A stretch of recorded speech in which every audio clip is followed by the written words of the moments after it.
C'est légitime que nous les fassions. Donc, je ne sais pas comment vous avez qualifié ça.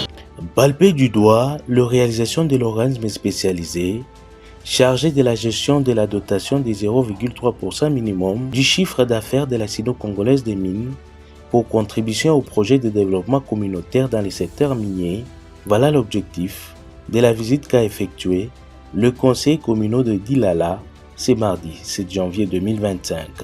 Cette visite commence par un bref entretien au bureau du quartier Kapata où le secrétaire rapporteur de cet organisme spécialisé a brièvement présenté les projets déjà réalisés, c'est en cours, ainsi que ce qui sera lancé incessamment.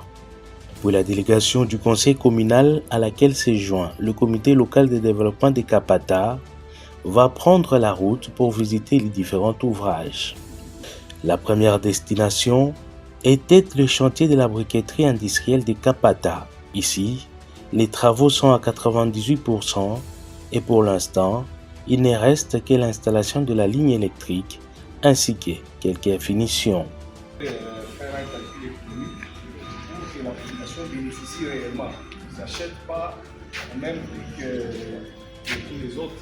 Dès là, la délégation s'est rendue à la morgue de Kapata où d'autres communes a prévu de renforcer la capacité en construisant une grande salle des machines qui sera bientôt équipée de 2 frigos mortuaires d'une capacité de 14 corps chacun.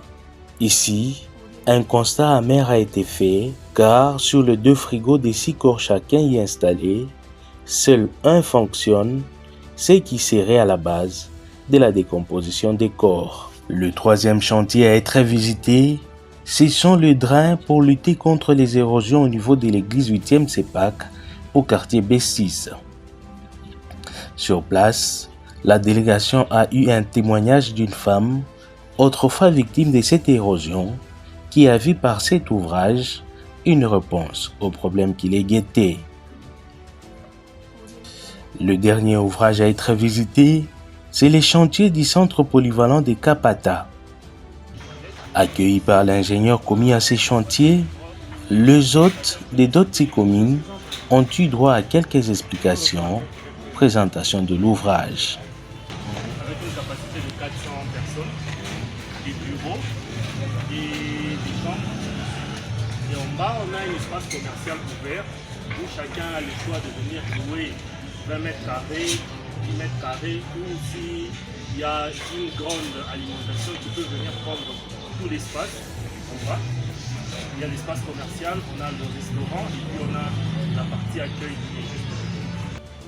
Le président du conseil communal de Dilala a loué cette initiative car pour lui, Kapata n'avait jamais de salle de plus de 200 personnes, exposant ainsi ses habitants, sommés à rentrer tard dans la nuit après des cérémonies venant du centre-ville.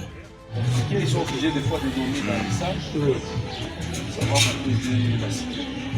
Le conseil communal a reprogrammé pour un autre jour la visite de la ferme agropastorale de 2000 hectares en plein aménagement par l'organisme d'Otsi-Comines à plus ou moins 90 km de la ville de Kolwezi dans le groupement Mushima.